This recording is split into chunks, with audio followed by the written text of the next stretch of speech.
আসসালামু আলাইকুম। সকলে কেমন আছেন? আল্লাহর রহমতে আশা করি সকলে অনেক বেশি ভালো আছেন। আজকের রেসিপিতে বানিয়ে দেখাচ্ছি টমেটো ভর্তা। অনেকে তো অনেকভাবে টমেটো ভর্তা খেয়েছেন, একবার এভাবে বানিয়ে খেয়ে দেখেন, আশা করি নিরাশ হবেন না। খুবই সুস্বাদু হয়ে থাকে। খুবই সহজভাবে দেখিয়ে দেওয়ার চেষ্টা করেছি, আশা করি ভালো লাগবে। সম্পূর্ণ ভিডিওটি দেখার অনুরোধ রইল। আর কথা বাড়াবো না, চলুন এখন মূল ভিডিওতে যাওয়া যাক। প্রথমে আমি একটা কড়াই নিচ্ছি। কড়াইটা গরম হয়ে গেলে সামান্য পরিমাণ তেল দেবো। অবশ্যই তেলের পরিমাণ প্রথমে কম দিবেন। তারপর আগে থেকে ফালি করে রেখেছিলাম টমেটোটা, সেটা দিয়ে দিচ্ছি। সেটাকে দিয়ে আমি একটু নেড়ে চেড়ে কিছুক্ষণ এটাকে সিদ্ধ করে নেব। এ পর্যায়ে দিয়ে দিচ্ছি লবণ আর রসুনের কোয়া। অবশ্যই রসুনের কোয়াটা দেওয়ার চেষ্টা করবেন, এটা সুন্দর একটা ফ্লেভার আসার, খেতে ভালো লাগে। চুলার হাইট অবশ্য মিডিয়াম করে রাখবেন, তা না হলে পানি বেশি ছেড়ে দেবে।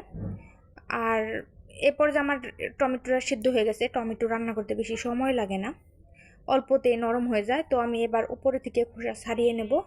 এটা খুবই সহজ। হালকা একটু সিদ্ধ হয়ে গেলে চিনির এক মাথা দিয়ে হালকা একটু নাড়া দিলেই এমনিতেই এটা ছেড়ে আসে টমেটোর গায়ে থেকে। তো আমি এভাবে সবগুলো খোসাকে ছাড়িয়ে নেব।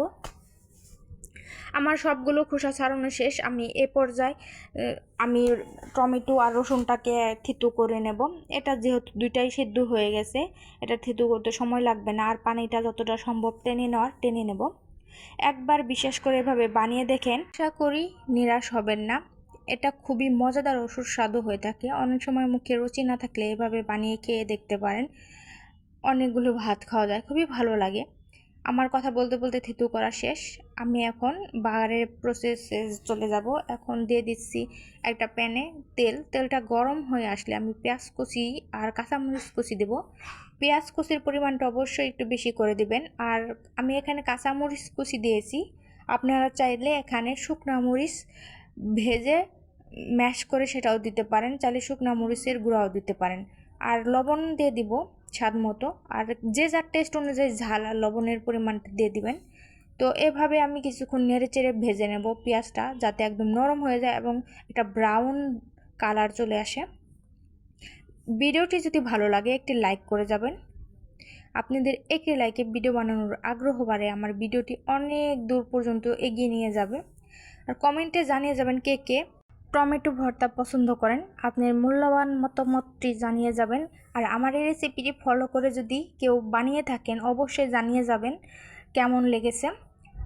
কথা বলতে বলতে আমার পেঁয়াজটা ব্রাউন কালার চলে এসেছে। আমি আগে থেকে সেই সিদ্ধ করে রাখা টমেটো আর রসুনটা সেটা দিয়ে দিচ্ছি এবং নেড়ে চেড়ে মিশিয়ে নেব। সবগুলো উপকরণগুলোকে ভাজা ভাজা করে নেব। ভিডিওটি যদি খুব বেশি ভালো লেগে থাকে আর যদি উপকৃত হয়ে থাকেন, চ্যানেলটি সাবস্ক্রাইব করার অনুরোধ রইল। আর নিত্য নতুন এরকম সহজ রান্না পাওয়ার জন্য বেল আইকনের অল বাটনটি প্রেস করে দেবেন, যাতে আমি ভিডিও ছাড়া মাত্রই আপনার কাছে সবার আগে নোটিফিকেশন পৌঁছে যায়। যারা অলরেডি এই কাজ করেছেন তাদের অসংখ্য ধন্যবাদ। তো হয়ে গেছে আমার, এবার আমি সার্ভ করে দেব।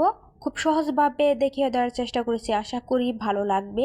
এতক্ষণ ভিডিওটি দেখার জন্য সকলকে অসংখ্য ধন্যবাদ। আজকের মতো এখানেই বিদায় নিচ্ছি।